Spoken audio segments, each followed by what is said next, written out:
Dalam sejarah kemerdekaan Indonesia, nama-nama besar seperti Soekarno dan Hatta selalu disebut.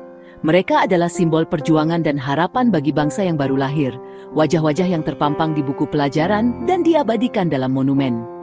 Namun, di balik panggung utama, ada sosok-sosok yang perannya tak kalah penting, seperti Jiao Qi Xiong. Mereka adalah pahlawan tanpa tanda jasa, yang namanya jarang terdengar. Namun kontribusinya sangat berarti dalam perjalanan sejarah bangsa.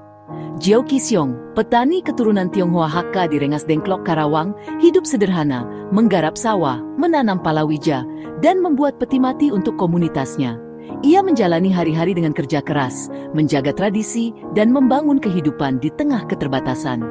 Ia bukan politisi atau tentara, hanya rakyat biasa yang tak pernah membayangkan rumahnya akan menjadi tempat persinggahan para pendiri bangsa. Kehidupannya jauh dari sorotan, namun justru di sanalah peran pentingnya bermula.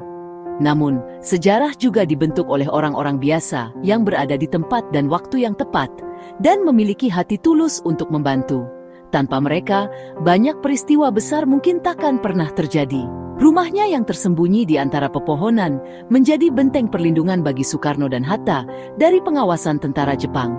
Tempat sederhana itu menjadi saksi bisu lahirnya keputusan-keputusan penting bagi bangsa Indonesia. Keputusannya membuka pintu bagi para tokoh bangsa adalah cerminan simpati dan dukungan terhadap perjuangan kemerdekaan. Dari tangan-tangan sederhana seperti Jiao Qi Xiong, sejarah Indonesia mendapatkan warna dan makna yang lebih dalam. 16 Agustus 1945, dini hari di Rengas Dengklok, suasana tegang menyelimuti desa kecil ini. Kabut tipis menyelimuti jalanan, menambah misteri malam yang penuh ketidakpastian. Sukarni dan Chairul Saleh dengan penuh keberanian membawa Soekarno dan Hatta keluar dari Jakarta, menempuh perjalanan sunyi demi mencari tempat aman dari pengawasan ketat tentara Jepang. Pilihan mereka jatuh pada rumah Jiao Qi Xiong, sebuah rumah sederhana, terpencil, dan letaknya strategis karena dekat markas peta, tempat yang dianggap cukup aman untuk bersembunyi. Rumah panggung berdinding kayu hijau itu menjadi saksi bisu perdebatan sengit antara golongan muda yang mendesak kemerdekaan segera dan golongan tua yang lebih berhati-hati. Jiao Qi Xiong dan keluarganya tanpa ragu mengosongkan rumah, menyerahkan seluruh ruang dan kenyamanan mereka demi perjuangan para tokoh bangsa. Di kamar utama, Soekarno beristirahat bersama keluarganya, sementara di ruang tengah, perdebatan menentukan nasib bangsa berlangsung hingga larut malam. Di bawah atap rumah ini, tekanan dan semangat para pemuda akhirnya meyakinkan Soekarno dan Hatta, proklamasi tak bisa lagi ditunda, harus segera diumumkan. Keputusan besar tentang kemerdekaan Indonesia dimatangkan di rumah seorang petani biasa, jauh dari hiruk-pikuk kota. Dinding-dinding kayu itu menjadi saksi lahirnya sebuah negara merdeka, menyimpan cerita perjuangan yang tak terlupakan bagi bangsa Indonesia. Tindakan Jiao Qi Xiong adalah pengorbanan sunyi, tanpa pamrih, tanpa mencari ketenaran. Ia mengambil risiko besar menyembunyikan tokoh-tokoh paling dicari, rela mengorbankan kenyamanan keluarganya demi bangsa. Setelah peristiwa itu, ia kembali menjadi petani, tak pernah menuntut pengakuan. Atas jasanya yang menerima piagam penghargaan pada 1961, salah satu pengakuan resmi yang langka. Namun, penghargaan terbesar baginya adalah melihat Indonesia merdeka. Jiao Qi Xiong mengajarkan bahwa kepahlawanan juga berarti berkorban dalam diam. Waktu berlalu, Sungai Citarum mengancam rumah bersejarah Jiao Qi Xiong. Pada 1957, keluarganya memindahkan rumah itu ke lokasi lebih aman di Desa Kalimati, menjaga agar jejak sejarah tak hilang.